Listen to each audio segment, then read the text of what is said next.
கணித்திற்குரிய அல்லாஹ் நல்லடியார்களே, இல்லற வாழ்க்கையிலே தம்பதியரிடையே ஏற்படுகின்ற பிரச்சனைகள், மார்க்கம் எப்படி வாழச் சொல்கிறது என்பது தொடர்பாக கடந்த வாரம் சில விஷயங்களை நினைவூட்டியிருந்தேன். அதனுடைய தொடர்ச்சியாக இன்றைக்கும் நான் உங்களுக்கு சில விஷயங்களை நினைவுபடுத்த விரும்புகிறேன். ஒரு கணவன் மனைவி வாழ்க்கை என்பது வயதான காலம் வரை அது அன்போடு பாசத்தோடு நிலைத்திருக்க வேண்டும். இளமையிலே மட்டுமல்ல, இளமையில் உடல் கவர்ச்சி இருக்கும்.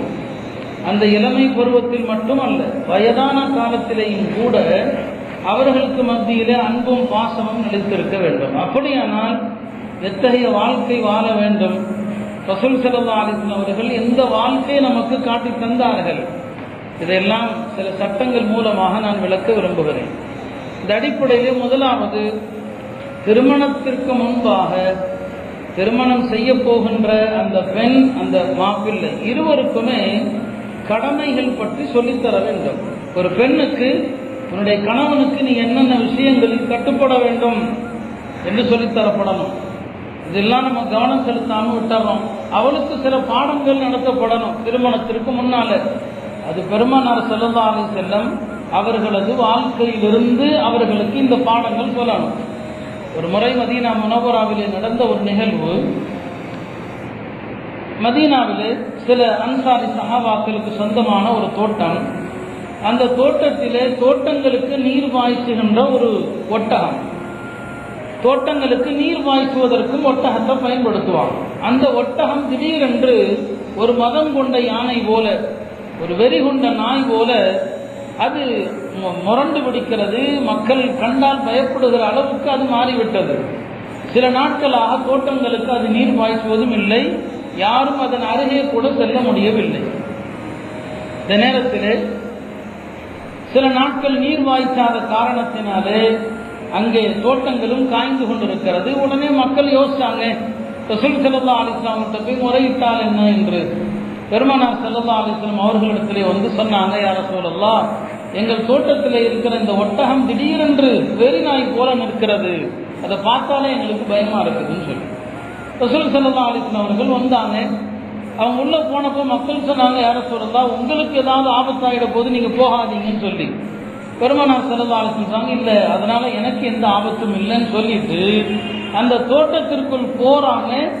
பெருமானார் ஸல்லல்லாஹு அலைஹி வஸல்லம் அவர்களை கண்டதும் அந்த ஒட்டகம் அப்படியே மண்டியிட்டு பெருமானாருக்கு சஜ்தா செய்து விட்டது.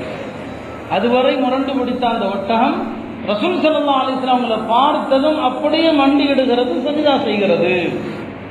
இது அந்த ஒட்டகம் பெருமானார் சொன்னபடி நடந்தது, சஜ்தா செய்தது, மதிப்பு கொடுத்தது. இது அதுல வரக்கூடிய ஒரு விஷயம். ஆனால் அங்கே சஹாபாக்கள் கேட்டாங்க, யா ரசூலல்லாஹ், இந்த வாயில்லா பிராணிகள் எல்லாம் உங்களுக்கு சஜ்தா செய்யும் போது மனித படைப்புகளில் சிறந்தவரான உங்களுக்கு நாங்கள் ஏன் சஜ்தா செய்யக்கூடாது? இந்த ஒட்டகம் உங்களுக்கு மண்டிட்டு சஜ்தா செய்யுது, நாங்க உங்களுக்கு சஜ்தா செய்ய அனுமதி கொடுங்கன்னு கேட்டாங்க. அப்ப நபி ஸல்லல்லாஹு அலைஹி வஸல்லம் சொன்னாங்க, இல்லை, அந்த ஒட்டகத்திற்கு அல்லாஹ் கட்டளையிட்டான், எனக்கு சஜ்தா செய்யும்படி அல்லாஹ் அதற்கு ஆணையிட்டான், அது சஜ்தா செய்தது, உங்களுக்கு ஆணையிடல. ஒருவேளை மனிதர்களில் யாருக்காவது சஜ்தா செய்ய வேண்டும் என்று நான் ஆணையிடுவதாக இருந்திருந்தால் பெண்களுக்கு உத்தரவிட்டிருப்பேன், உங்கள் கணவன்மாருக்கு சஜ்தா செய்யுங்கள்.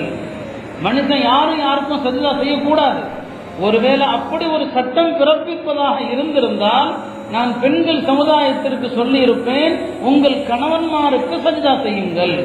இந்த ஹதீஸை பதிவு செய்கிற எல்லா உலமாக்களும் சொல்வாங்க, பெண்கள் கணவன்மாருக்கு எவ்வளவு கடமைப்பட்டிருக்கிறார்கள் என்பதை இதை விட வேற வார்த்தையில சொல்ல முடியாது, வேற வார்த்தையில சொல்லவே முடியாது. அந்த அளவுக்கு கணவனுடைய ஹக்கு என்பது, கணவனுடைய கடமை என்பது பெண்கள் மீது அவ்வளவு அதிகமா இருக்குது.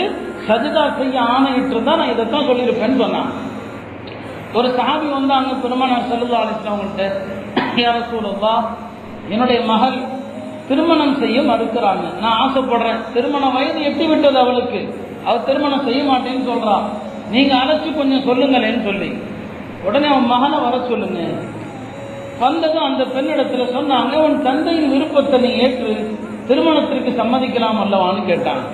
அப்ப அந்த பெண்மணி சொன்னாங்க, யா ரசூலல்லாஹ், நான் நிக்காஹுக்கு சம்மதிக்கிறேன், அதுக்கு முன்னால நான் ஒன்றை தெரிந்து கொள்ள விரும்புகிறேன்.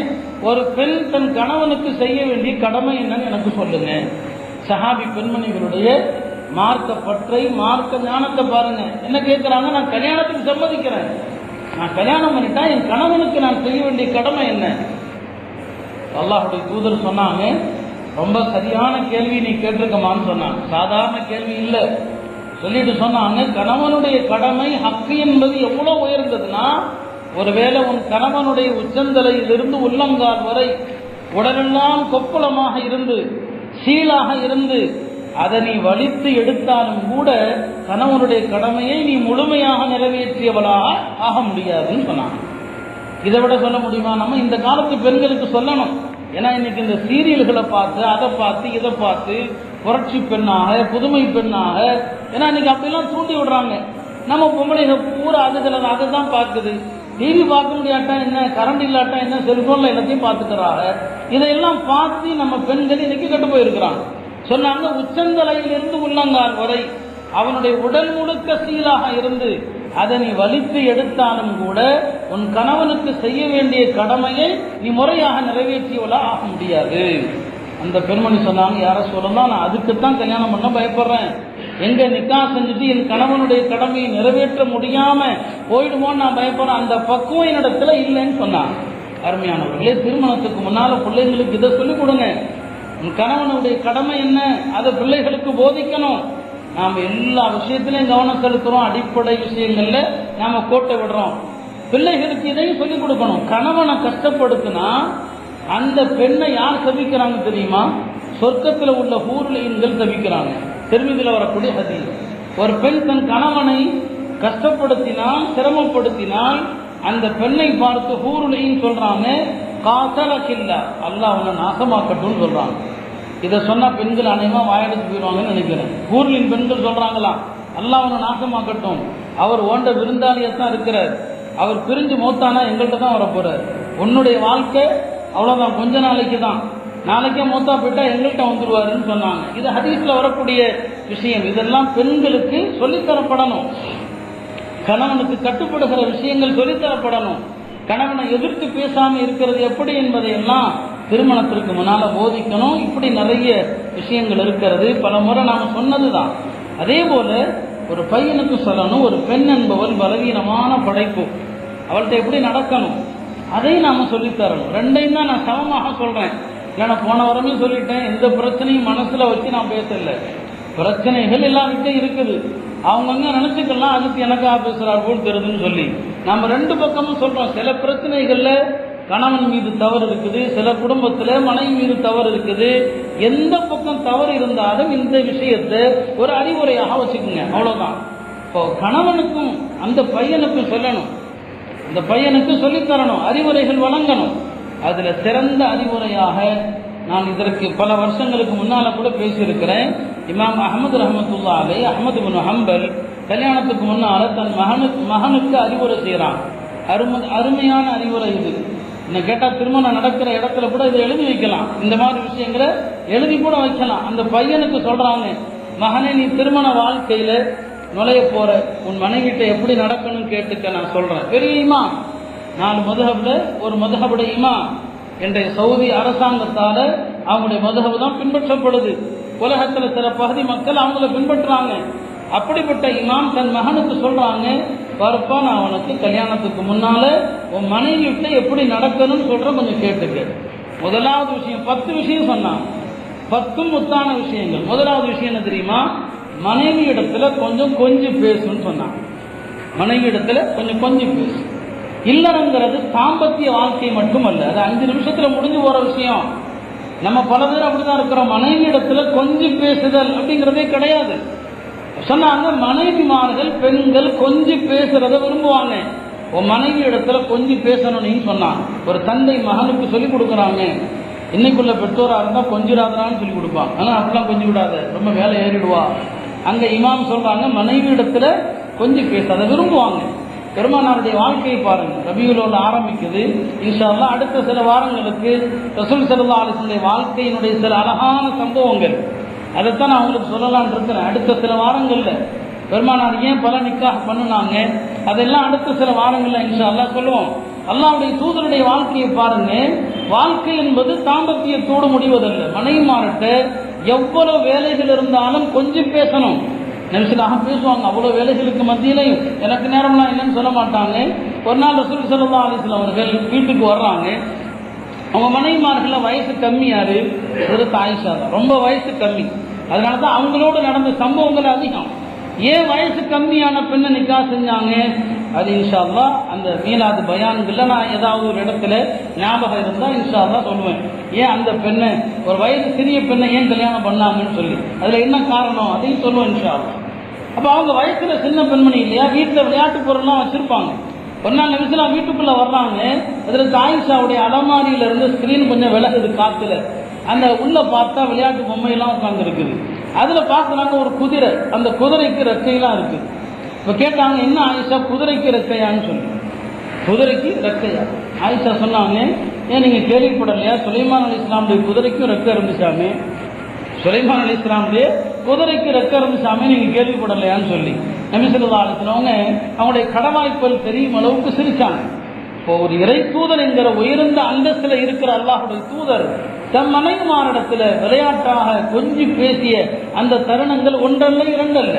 எனக்கு இதுக்கெல்லாம் நேரம் இல்லை, நான் வியாபாரத்தை பார்ப்பேன், ராத்திரி ஆனா வந்துடுவேன், வீட்டில் சாப்பிடுவேன், படுத்துருவேன், இதெல்லாம் வாழ்க்கை. அப்ப இமாம் அஹ்மத் சொல்லி கொடுத்தாங்க, மனைவி இடத்துல கொஞ்சம் கொஞ்சி பேசுனாங்க. இரண்டாவதாக சொன்னாங்க, பெண்கள் ஆண்கள் தம்மை நேசிக்கிறார்கள் என்பதை அறிய முற்படுவாங்க. அதனால உன் பொண்டாட்டிட்ட உன்னை நான் விரும்புகிறேன்னு சொல்லுன்னு சொல்லுவாங்க. பெண்கள் அதை என்ன பண்ண, கணவர் நம்மளை நேசிக்கிறாரா, நீ அடிக்கடி சொல்லு, நான் உன்னை நேசிக்கிறேன், நான் உன்னை விரும்புறேன். பெருமானார் சொல்லுவாங்க, அடிக்கடி சொல்லுவாங்க, என் மனைவிமாரை நான் நேசிக்கிறேன். இப்படி சொன்னதுனால நம்ம குறைஞ்சிட மாட்டோம். இப்படி சொன்னதுனால நம்முடைய அந்தஸ்து குறையாது. இமாம் அஹ்மத் சொல்லி கொடுக்குறாங்க, உன் மனைவிட்ட சொல்லு, புதுசா கல்யாணம் பண்ண போற பையனுக்கு சொல்றாங்க, உன் மனைவி இடத்துல உன் பிரியத்தை வெளிப்படுத்து என்பதாக சொன்னாங்க. மூணாவது விஷயம் சொன்னாங்க, பெண்கள் முரட்டுத்தனமான ஆண்களையும் விரும்ப மாட்டாங்க. ரொம்ப நளினமாக இருந்தாலும் பெண்கள் தங்களுக்கு சாதகமாக பயன்படுத்திடுவாங்க. முரட்டுத்தனமும் இருக்கக்கூடாது, ரொம்ப நளினமாகவும் போயிடாது. ரெண்டுக்கும் மத்தியில மிதமா நடந்துக்க, ரெண்டுக்கும் மத்தியில நடுநிலையா நடந்துக்க, அதுதான் உனக்கு நல்லதுன்னு சொன்னாங்க. நாலாவது விஷயம் சொன்னாங்க, உன் மனைவி அழகா இருக்கணும்னு நினைக்கிற, தூய்மையாக இருக்கணும்னு நினைக்கிற, நீயும் உன் மனைவி இடத்துல அழகுபடுத்திக்கொள், உன்னை அலங்கரித்துக்கொள், நல்ல ஆடை உடுத்திக்கொள். வீட்டுக்கு போனா நறுமணம், உன் மேனியிலிருந்து நறுமணம் வரணும். ரசூல் ஸல்லல்லாஹு அலைஹி வஸல்லம் வீட்டுக்கு போனா முதல்ல மிஸ்வாக் தான் செய்வாங்க. அவங்க செய்யணுங்கிற தேவையில்லை, அவங்க உடலே மனம்தான். நமக்கு சொல்லித்தர்றாங்க, மனைவிட்ட பேசுறதுக்கு முன்னால பல் தேய்ச்சிக்குங்க, மிஸ்வாக் செஞ்சுக்குங்க. இப்னு அப்பாஸ் அவர்கள் தினமும் ராத்திரி வீட்டுக்கு போகும்போது அவங்க மஸ்ஜிதுல் ஹராம்ல பாடம் முடிஞ்சு வீட்டுக்கு போவாங்க, புது மாப்பிள்ளை மாதிரி ஜோடிச்சுட்டு தான் போவாங்க. என்னன்னு கேட்டா சொல்லுவாங்க, என் மனைவி எனக்காக அழகாக இருக்க வேண்டும் என்று நான் ஆசைப்படுவது போல நான் அவளுக்காக என்னை அலங்கரித்துக் கொள்கிறேன். அதனால அழகான ட்ரெஸ் போடணும், அதை பெண்கள் விரும்புவாங்க. இதையெல்லாம் சொல்லிக் கொடுக்குறாங்க, சுத்தமா இரு, நறுமணத்தோடு இரு, நல்ல ட்ரெஸ்ஸை உடுத்திக்கன்னு சொன்னாங்க. ஐந்தாவதாக சொன்னாங்க, நீ வெளியில பல பொறுப்புல இருக்கிற, ஒவ்வொருத்தரும் ஒரு பொறுப்புல இருக்கிறோம், கடை முதலாளியாக இருக்கிறோம், எங்கேயாவது ஒரு இடத்துல ஒரு பதவியில இருக்கிறோம், ஒரு நிர்வாகியாக இருக்கிறோம். பெண்களுக்கு என்னங்க வெளியில வேலை இருக்குது, வீட்டில தான் இருப்பாங்க. வீட்டுல அவதான் ராணி, அந்த ஆட்சியில நீ தலையிடாத, வீட்டு பொறுப்பை பூல அவள்கிட்டே கொடுத்துரு. பெண்கள் அதை விரும்புவாங்க. வெளியில நீ அரசனாக இருந்துக்க, ராஜாவா இருந்துக்க, வீட்டுல அவளையே அரசியாக்கி வை, அதை பெண்கள் ரசிப்பாங்க, நீ அதுல போய் தலையிட வேண்டாம்னு சொன்னாங்க. ஆறாவதாக சொன்னாங்க, எல்லா பெண்களும் கணவன் சம்பாதிப்பதை விரும்புவாங்க, சம்பாதிக்காம இருக்கிறாங்க. பல பேருக்கு இது ரொம்ப முக்கியமா இருக்குது. இந்த காலத்துல பல வாலிபர்கள் சம்பாதிக்கிற விஷயத்துல அலட்சியம் காட்டுறாங்க. இமாம் அன்னைக்கே சொன்னாங்க, சம்பாதிக்கலன்னா எந்த பொம்பளையும் மதிக்க மாட்டா, சம்பாதிக்கலன்னா எந்த பொம்பளையும் மதிக்க மாட்டா. அதனால நீ சம்பாதிப்பதில் கோட்டை விட்டுறாத, அதை பெண்கள் விரும்பவே மாட்டாங்க. ஏழாவது சொன்னாங்க, பெருமானார் ஸல்லல்லாஹு அலைஹி வஸல்லம் சொன்னாங்க, பெண்கள் வளைந்த விலா எலும்பிலிருந்து தான் படைக்கப்பட்டிருக்கிறாங்க. வளைந்த விலா எலும்பிலிருந்து ஆதம் அலைஹிஸ்ஸலாமை படைச்சு அவங்க தூங்கிட்டு இருக்கிறாங்க. அல்லாஹ் ஆதமுடைய இடப்பக்க விலா எலும்பிலிருந்து ஒரு எலும்பை உருவனா, அதிலிருந்து ஹவ்வாவை படைச்சான். அந்த எலும்பை உருவும் போது ஆதமுக்கு வலிக்கலையா, ஒருவேளை வலிச்சிருந்தா எந்த ஆம்பளையும் பொம்பளையும் விரும்பவே மாட்டாங்க. அந்த எலும்பை உருவக்கூடிய நேரத்தில் யாருக்கு வலிக்கல, ஆதம் அலைஹிஸ்ஸலாமுக்கு வலிக்கல. அப்படி வலுத்திருந்தா ஆம்பளை எவனும் பொம்பளையை நாடவே மாட்டான்னு சொன்னாங்க. அப்ப அல்லாஹ் அதை எடுத்தான், அதுல இருந்துதான் ஹவ்வாவை படைச்சிருக்கிறான். கோணல் அவள்கிட்ட இயற்கையாக இருக்கும். அந்த கோணல் அப்படியே விட்டாருமே தவிர ரொம்ப ஒரேடியா நிமிர்த்த நினைக்காத, நிமிர்த்த நினைச்சா தலாக்கா போயிடும். அதனால பார்த்து நடந்துக்க, பக்குவமா நடந்துக்கன்னு சொன்னாங்க. 8வதாக சொன்னாங்க, பெண்கள் நீ என்னதான் செஞ்சாலும் நன்றி கட்டவர்கள் தான். நம்ம எவ்வளவு செய்யுங்க, அவங்க நம்ம செஞ்சது சொல்லவே மாட்டாங்க. அவள்கிட்ட பிடிக்காத விஷயங்கள் நிறைய இருக்கும். அவளுடைய பிடிக்காத ஒரு விஷயத்தை கண்டா பிடிக்கிற விஷயங்கள் நிறைய இருக்கும் அல்லவா. ஒரு விஷயம் பிடிக்கல, நல்லா சமைக்கிறாங்க, அதை பொருந்திக்கொள். வேற சில விஷயங்கள் ஒத்து வரல, அவள்கிட்ட சில நல்ல விஷயங்கள் இருக்கும், அதை பார்த்து நீ அவளை திருப்தி அடைந்துகொள் என்று சொன்னாங்க. 9வது சொன்னாங்க, பெண்கள் பலவீனமான உடல், அவங்களுக்கு அல்லாவே சில சலுகைகளை கொடுத்திருக்கிறான். மாதவிடாய் காலத்துல அவங்க தொலை தேவையில்லை, மாதவிடாய் காலத்துல நோன்பு வைக்க கூடாது, பின்னால கதா செய்யணும். அவங்களுக்கு கர்ப்பமா இருந்தாங்கன்னா நோன்பை விட்டுட்டு பின்னால கதா செய்யலாம். குழந்தைக்கு பால் ஊட்டுறாங்கன்னா பின்னால கதா செய்யலாம், நோன்பு வைக்க தேவையில்லை. அல்லாவே இவ்வளவு சலுகை கொடுக்கிறான். நீ அந்த பெண்கள் மீது கருணை காட்டு. பிரசவ காலத்துல நீ அவளோடு கருணையாக நடந்துகள். இன்னைக்கு பெண்கள் கற்பம் உறுகிற காலத்துல தான் அந்த பெண்களுக்கு கணவன் வீட்டில இருந்து டார்ச்சர். ஏன்னா நம்ம சமூகத்துல பார்க்கிறோம், முதல் பிரசவம் பெண் வீட்டார் பார்க்கணும்னு சொல்லி. முதல்ல அதுவே இஸ்லாத்துல இல்லை, அதுவே மார்க்கத்துல கிடையாது. இந்த அவங்க தான் பார்க்கணும்னு அதோட விடுறது இல்லை. அப்ப நம்ம 1000 கண்டிஷன் போடுறது அவங்கள. இந்த டாக்டர்கிட்ட தான் போகணும், இந்த கார்ல தான் கூட்டு போகணும். இது அந்த பெண்ணுடைய பெற்றோருக்கு தருகிற நெருக்கடி, அவளுக்கு தருகிற நெருக்கடி, அவளுக்கு டார்ச்சர். பல குழந்தைகள் இந்த பெண்கள் கர்ப்பகாலத்தில் தரப்படுகின்ற இந்த நெருக்கடிகளால, டார்ச்சர்களால பல குழந்தைகள் கருவிலேயே அழிந்து விடுகிறது. அந்த நேரத்தில் கர்ப்பகாலத்தில் பெண்ணுடைய மனம் மகிழ்ச்சியாக இருக்கணும். அதுக்கு இமாம் அதைத்தான் சொல்லி காட்டுறாங்க. அந்த நேரத்தில் நீ உன்னுடைய அன்பு அவள்கிட்ட வெளிப்படுத்து. 10வதா சொன்னாங்க, பெருமானார் ஸல்லல்லாஹு அலைஹி வஸல்லம் ஹஜ்ஜத்துல் வதால சொன்னாங்க, பெண்கள் உங்களிடத்திலே அடமானமாக வைக்கப்பட்ட கைதிகள், அடமானமாக வைக்கப்பட்ட கைதிகள். இந்த அடமானத்தை பற்றி அல்லாஹ்ட்ட விசாரிக்கப்படுவீர்கள். இந்த அமானிதத்தை பேணி பாதுகாத்துக் கொள்ளுங்கள். இது இமாம் அஹ்மது ரஹ்மத்துல்லாஹி அலைஹி சொன்னார். அருமையானவர்களே, இந்த 2 தரப்புக்குமான இந்த கடமைகளை பற்றி எல்லாம் நாம பிள்ளைகளுக்கு சொல்லித்தரப்படணும். அழகான முறையில் அறிவுரைகள் சொல்லணும். திருமண வாழ்க்கை எந்த கட்டத்திலையும் முறிஞ்சிடவே கூடாது, முறியாம பாதுகாக்கணும். அதற்கு நாம் என்ன செய்யறது? நான் ஆரம்பத்தில் லேசாக சுட்டி காட்டினேன், கொஞ்சம் விரிவாகவே சொல்றேன். இதை யாரும் தயவு செஞ்சு வேற மாதிரி பயான்னு சொல்லிடாதீங்க. இன்னைக்கு பயானே வேற மாதிரி அப்படின்னு சொல்லிடாதீங்க. நமக்கு மார்க்கம் காட்டுகிற சில விஷயங்களை சொல்லி ஆகணும். நான் சொன்ன தாம்பத்திய வாழ்க்கை மட்டும் வாழ்க்கை இல்லை. அது மனிதனுடைய உடல் சக்தி, அவனுடைய மனம், இதெல்லாம் ஒத்துழைச்சாதான். தாம்பத்தியங்கிறது வாரத்தில் ஒரு முறை, 4 மாசத்துக்கு ஒரு முறை வச்சா கூட போதும். ஆனா தாம்பத்தியம் மட்டுமே கணவன் மனைவிக்கு மத்தியிலான சந்திப்பு அல்ல. மற்ற நேரங்கள்ல ஒரு மனைவி இடத்துல கொஞ்சிறது, மனைவி இடத்துல விளையாடுறது, இதெல்லாம் அல்லாஹ்வுடைய தூதருடைய வாழ்க்கையில இல்லையா? பெருமானார் ஸல்லல்லாஹு அலைஹி வஸல்லம் சொன்னாங்க, ஒரு முஸ்லிம் ஈடுபடுகின்ற பொழுதுபோக்கு விளையாட்டுகள் எல்லாமே வீணானவை. நீங்க பொழுதுபோக்கு விளையாட்டு ஈடுபடுறீங்களா? கிரிக்கெட் பார்க்குறீங்க, வீணானது, பாவம். அது கேரம் போர்டு விளையாடுறீங்க, வீணானது, அது பாவம். ஒரு முஸ்லிம் ஈடுபடுகிற பொழுதுபோக்கு விளையாட்டு எல்லாமே வீண். 3 தவிரன்னாங்க. 3 தவிர என்னென்ன 3? அம்பையும் பயிற்சி ஈடுபடுவது, குதிரையற்ற பயிற்சியில ஈடுபடுவது, மனைவியோடு விளையாடுவது. இந்த 3ம் நன்மை தரும் சொன்னாங்க. அம்பைகிற பயிற்சி, குதிரையற்ற பயிற்சி, சில அறிவிப்புகள்ல நீச்சல் பயிற்சியும் வருது, சில அறிவிப்புகள்ல நீச்சல் பயிற்சியும் வருகிறது. மனைவியோடு விளையாடுவது, இவை அனைத்தும் ஃபைன்னஹுன்ன மினல் ஹக்கி, பலன் தரும். மனைவியோடு விளையாடுவது இதுவும் மார்க்கத்தில் நன்மை தரத்தக்கது. வீட்டில் 5 நிமிஷம் இருந்தாலும் மனைவி இடத்துல விளையாடுவது. அதில் ஜாபிர் ரலியல்லாஹு அவர்கள் பெருமானார் ஸல்லல்லாஹு அலைஹி வஸல்லம் அவர்களோடு ஒரு பயணம் முடிஞ்சு திரும்பி வருவாங்க. ஒரு நீண்ட சம்பவம் அது. அவங்களுடைய ஒட்டகம் ரொம்ப மெதுவா வரும், ஜாபிருடைய ஒட்டகம். அந்த ஒட்டகத்தை வச்சு ஒரு பெரிய சம்பவமே இருக்குது. அதுல மதீனாவுக்கு பக்கத்துல ஜாபிர் கொஞ்சம் வேகமா வர பார்ப்பாங்க மதீனாவுக்கு. அப்ப பெருமானார் உணர்ந்துக்குவாங்க, என்ன ஜாபிர் அவர்களே கல்யாணம் பண்ணிட்டீங்களான்னு கேட்பாங்க, நிக்காஹ் ஆயிடுச்சான்னு கேட்பாங்க. யோசிச்சு பாருங்க, பெருமானாருக்கு கூட ஜாபிர் நிக்கா செஞ்சது தெரியல, ஞாபகம் வச்சுக்கோங்க, தெரியல அவருக்கு. கேட்கறாங்க, என்ன ஜாபிர் நிக்கா செஞ்சு? ஆமா. பெருமானார் கேட்டாங்க, எந்த பெண்ணை நிக்காக பண்ண? கன்னி பெண்ணையா, கன்னி கழிந்த பெண்ணையா? யாரை நிக்காக பண்ண? ஏற்கனவே கல்யாணமான விதவை பெண்ணா அல்லது கன்னி பெண்ணான்னு சொல்லி. அவர் சொன்னார், யார சொல்லலாம், நான் ஒரு விதவை பெண்ணை, ஒரு கன்னி கழிஞ்ச பெண்ணை தான் நிக்காஹ் பண்ணிக்கிட்டேன். இப்போ நபி சொன்னாங்க, என்னப்பா இப்படி செஞ்சுட்ட, நீ ஒரு வாலிபர், நீ ஒரு கன்னி பெண்ணை கல்யாணம் பண்ணியிருக்கணும். ஒரு கன்னி பெண்ணை கல்யாணம் பண்ணியிருந்தா தான் துலாஇபுக வ துலாஇபுஹா, நீ அவளோடு கொஞ்சி விளையாடலாம், அவள் உன்னோடு கொஞ்சி விளையாடுவாள். துதாஹிகுஹா வ துதாஹிகுக, நீ அவளை சிரிப்பூட்டலாம், அவள் உன்னை சிரிப்பூட்டுவார். இதெல்லாம் ஒரு கன்னி பெண் இடத்துல தானே கிடைக்கும். நீ அப்ப இந்த வயசுல போய் கன்னி கழிந்த பெண்ணை நிக்காஹ் செஞ்ச. அவர் காரணம் சொன்னார், யார சொல்லலாம். அதுக்கு காரணம் என்னன்னா, என்னுடைய தந்தை இறக்கும் போது 9 சகோதரிகளை விட்டுட்டு போயிட்டார். 9 பேர் அவங்க பெண் மக்கள், எனக்கு சகோதரிகள். இப்போ என் சகோதரிகள் எல்லாம் சின்ன சின்ன பிள்ளைங்க. நான் ஒரு கன்னிப்பெண்ணை கல்யாணம் பண்ணி கூட்டு வந்தா என் சகோதரிகளுக்கும் அந்த கன்னிப்பெண்ணுக்கும் சண்டையாக தான் இருக்கும் வீட்டில். இவங்களும் சின்ன பிள்ளைங்க, அந்த அம்மாவும் சின்ன பிள்ளையா இருக்கும். ஒரு கொஞ்சம் ஏற்கனவே கல்யாணமான பெண்ணை கூட்டு வந்தா என் தங்கச்சிமார்களை எல்லாம் பார்த்துக்குவாங்கல்ல, அதனால நான் கன்னி கழிஞ்ச பெண்ணை நிக்காஹ் செஞ்சேன்னு சொன்ன போது பெருமானார் சொன்னாங்க, அப்படி நான் செஞ்சது கரெக்டு தான்பா, அல்லாஹ் உனக்கு பறக்க செய்யட்டும். இங்க ரசூல் ஸல்லல்லாஹு அலைஹி வார்த்தையை கவனிங்க. இல்லற வாழ்க்கை என்பது என்ன? மனைவியோடு விளையாடுவது. மனைவி இது சிரிப்பூட்டணும், நீங்க சிரிப்பூட்டணும், அவள் உங்களை சிரிப்பூட்டணும். இதெல்லாம் நம்ம வாழ்க்கையில என்னைக்காவது பண்ணியிருக்கிறோமா? சில ஹதீசுகள் இப்படிலாம் கூட வரும்.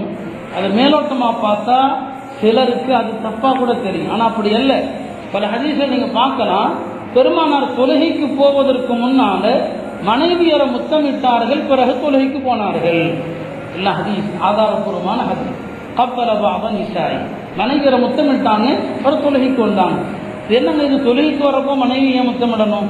பெருமானாருடைய தொழுகை நம்ம தொழுகை மாதிரி இல்லை. அவங்க தொழுகையில் நின்னாங்கன்னா அல்லாஹ்வை நேரடியாக பார்ப்பாங்க. அவங்க தொழுகையில் நின்னா சில நேரத்தில் அவங்களுக்கு சொர்க்கம் தெரியும், சில நேரத்தில் அவங்களுக்கு நரகம் தெரியும். ஒரு சந்தர்ப்பத்தில் தொழுதுட்டு இருக்கிறாங்க ரசூல் ஸல்லல்லாஹு அலைஹி அவர்கள், திடீரென்று முன்னால போறாங்க, எதையோ எடுக்கிற மாதிரி. திடீரென்று பின்னால வர்றாங்க, பின்வாங்குறாங்க. சஹாபாக்களுக்கு ஒன்றும் புரியல, ஏன் அல்லாஹ்வுடைய தூதர் முன்னால போறாங்க பின்னால வர்றாங்க? தொழுது முடிச்சுட்டு கேட்டாங்க, இந்த தொழுகையில நான் சொர்க்கத்தை பார்த்தேன், சொர்க்கத்தினுடைய ஒரு திராட்சை கொலை, அதை பறிக்கலாம் என்று நான் நினைச்சேன். எங்க தொழுகையில இந்த காட்சி, நான் ஒருவேளை பறிச்சிருந்தா நீங்க அதை கியாமத் வரைக்கும் சாப்பிட்டே இருந்திருப்பீங்கன்னு சொன்னாங்க. எங்க சொர்க்கத்து பொருளுக்கு அழிவில்லை, அதனால நான் முன்னால போனேன். பின்னால ஏன் வந்தேன்? நான் தொழுகையில நரகத்தையும் பார்த்தேன், அதை கண்டு பயந்து நான் பின்னால வந்தேன்னு சொன்னாங்க. அப்ப பெருமானாருடைய தொழுகை நம்முடைய தொழுகை போன்றதா? யோசிச்சு பாருங்க. அந்த அல்லாஹ்வுடைய தூதர் தொழுகைக்கு முன்னால மனைவியை முத்தமிட்டு வராங்கன்னா இது எதை காட்டுது தெரியுமா? ஒரு மனிதன் அல்லாஹ்வோடு எவ்வளவு பெரிய தொடர்புல இருக்கட்டும், எவ்வளவு பெரிய வலியாக இருக்கட்டும், இந்த மனைவி மீதான பாசத்தை வெளிப்படுத்தணும். மனைவியோடு சந்தோஷம் கிடைச்சாதான் தொழுகையில இன்பம் கிடைக்கும். மனைவி இடத்துல மகிழ்ச்சியான வாழ்க்கை இருந்தாதான் தொழுகையில மனபூர்வம் இருக்கும். அப்ப ரசூல் ஸல்லல்லாஹு அலைஹி இதைத்தான் காட்டுறாங்க, முத்தமிட்டு விட்டு தொழுகைக்கு வர்றாங்க. இன்னும் சில ஹதீஸ்ல நீங்க பார்க்கலாம், கப்பல நிசாஅஹு வ ஹுவ ஸாயிம், நோன்பு வச்சிருப்பாங்க, மனைவியரை முத்தமிடுவாங்க. இதெல்லாம் காமம் அல்ல, இதெல்லாம் இச்சை அல்ல. எல்லா நிலைகளிலும் நீங்க எவ்வளவு பெரிய இபாதத்துடைய உயர்ந்த நிலையில இருங்க, இபாதத்துடைய எவ்வளவு உச்சக்கட்டத்தில் இருங்க, மனைவிமாரிடத்துல இப்படிப்பட்ட அன்பை வெளிப்படுத்தணும். சொல்லுவேன், இந்த மாதிரி முத்தமிடுவது விளையாடுவதெல்லாம் பல தாம்பத்தியத்திற்கு ஈடானது. பெண்கள் அதை விட இதை விரும்புவாங்க, இந்த மாதிரி விளையாட்டை விரும்புவாங்க. இன்னைக்கு காலையில இருந்து ராத்திரி வரைக்கும் கடையில வியாபாரத்தில உட்கார வேண்டியது, வந்து சாப்பிட வேண்டியது, கொஞ்ச நேரம் டிவியை போட்டு செய்தியை பார்க்க வேண்டியது, அப்புறம் புரட்ட விட்டு தூங்க வேண்டியது. இதுதான் நம்ம வாழ்க்கை. இந்த தாம்பத்தியம் மட்டும் வாழ்க்கைன்னு இருந்துச்சுன்னு சொன்னா, இந்த மாதிரி மனைவியை முத்தமிடுறது, மனைவி இடத்துல விளையாடுறது, இதெல்லாம் இல்லைன்னு சொன்னா, இந்த தாம்பத்திய வயசுங்கிறது ஒரு கட்டத்துக்கு மேல 2 பேருக்கும் இல்லாம ஆயிடும். ஒரு குறிப்பிட்ட வயசுக்கு மேல, அதுக்கப்புறம் 2 பேரும் ஒருத்தர் நேசிக்கவே மாட்டாங்க. 2 பேரும் வயசான காலத்துல கேள்விப்படுறோம், வயசான காலத்துல கணவன் மனைவி பலர் பேசுறது இல்லை அப்படிலாம் இருக்கிறாங்கன்னு கூட சொல்றாங்க. வயசான காலத்துல மனைவிக்கு கணவனை பிடிக்கிறது இல்லை, கணவனுக்கு மனைவியை பிடிக்கிறது இல்லை. என்ன காரணம்? இதெல்லாம் இதனுடைய தாக்கம் தான். அப்போ சாம்பத்தியம் மட்டும் வாழ்க்கை இல்லை. ரசூல் ஸல்லல்லாஹு அலைஹி வஸல்லம் அவர்கள் நமக்கு இதையும் கற்றுத்தந்தாங்க. இதெல்லாம் இருக்கணும். அவ்வப்போது இது போன்ற கொஞ்சல்கள், இது போன்ற விளையாட்டுகள், இது எல்லாம் இருந்தாதான் வாழ்க்கை. நாம் இதெல்லாம் இன்னைக்கு செஞ்ச எத்தனையோ சுன்னத்துகளை பேசுறோம். பெருமானார் ஸல்லல்லாஹு அலைஹி வஸல்லம் அவர்கள் தம் மனைவியரோடு ஒன்றாக ஒரே பாத்திரத்தில் குளித்தார்கள்.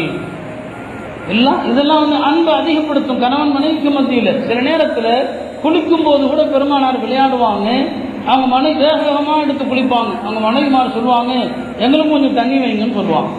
அப்ப ரசூல் இதை செஞ்சாங்க. மனைவியோடு சேர்ந்து சாப்பிட்டாங்க. சொல்லப்போனால் ஒன்று விளங்கிச்சிங்க, இன்னைக்கு மேற்கத்திய நாகரிகம் ஆணும் பெண்ணும் ஒன்றா ஒரு ஜூஸ் குடிக்கிற மாதிரிலாம் ஃபோட்டோ பார்க்குறீங்க. இதையெல்லாம் அவன் பார்க்லையும் ரோட்லையும் செய்கிறான். கள்ளக்காதல் அடுத்த பொம்பளையோடு செய்கிறான். இதையெல்லாம் மார்க்கம் வீட்டில் செய்யன்னு சொல்லு. பிள்ளைங்களுக்கு முன்னால் செய்யக்கூடாது. இதெல்லாம் உங்கள் ரூமில் தனியாக நடக்கணும். இதெல்லாம் ஒன்றா சாப்பிடுங்க. மார்க்க பெருமானார் ஸல்லல்லாஹு ஒன்றா சாப்பிட்டாங்க. ரசூல் ஸல்லல்லாஹு அலைஹி வஸல்லம் அவர்கள் ஒரே எலும்ப மனைவி அவங்களும் மாறி மாறி கடிச்சாங்க. இதெல்லாம் என்ன? குடும்ப வாழ்க்கையில் இதெல்லாம் இருந்தாதான். வெறும் சாம்பத்தியம் என்பது 5 நிமிஷத்தில் முடியக்கூடியது. அந்த மகிழ்ச்சி ஒரு மகிழ்ச்சி அல்ல. இது போன்ற விளையாட்டுகள், இது போன்ற சந்தோஷங்கள், இதெல்லாம் பெருமானார் ஸல்லல்லாஹு அலைஹி வஸல்லம் அவர்கள் இந்த உம்மத்திற்கு கற்றுக் கொடுத்தாங்க. அப்படிதான் அவங்க வாழ்ந்தாங்க. இன்றைக்கு அது இல்லை, நம்ம யார்கிட்டையுமே இல்லை. அதனால திருமணம் செய்யறதுக்கு முன்னால இதெல்லாம் தயவு செய்து பிள்ளைகளுக்கு சொல்லிக் கொடுக்கணும். இந்த விஷயத்தில் பெற்றோர் தலையிடக்கூடாது. மகன் தன்னுடைய மனைவியோடு மகிழ்ச்சியா இருக்கு தலையிடக்கூடாது. ஏன்னா நீங்களும் சந்தோஷமா இருந்துக்குங்க. வயசான காலத்தில் உங்களால் எப்படி சந்தோஷமா இருக்க முடியுமோ அப்படி இருங்க.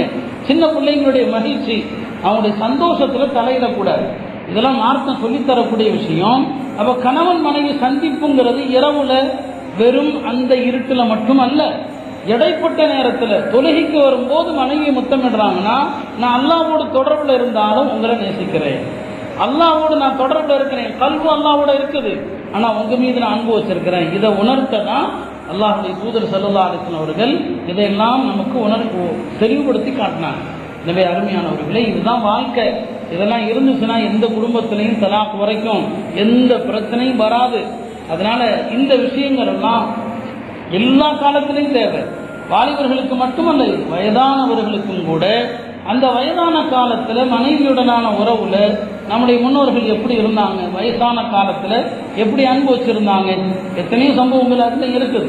அதனால இந்த அடிப்படைகளை விளங்கணும்னு சொன்னா இல்லற வாழ்க்கை எப்போதுமே சந்தோஷமா இருக்கும், எப்போதுமே சமாதானமாக இருக்கும். மனைவிக்கான நேரங்களை கொடுங்க, கொஞ்சம் பேசுங்க. மனைவி இடத்துல 1000 வேலைகள் இருக்கலாம். பெருமானார் ஸல்லல்லாஹு அலைஹி வஸல்லம் அவங்களை விட இந்த உலகத்துல யாருக்கும் வேலை கிடையாது. நபியை பத்தி அல்லாஹ் அவருடைய 24 மணி நேரத்தை பத்தி அல்லாஹ் குர்ஆன்ல சொல்றான்.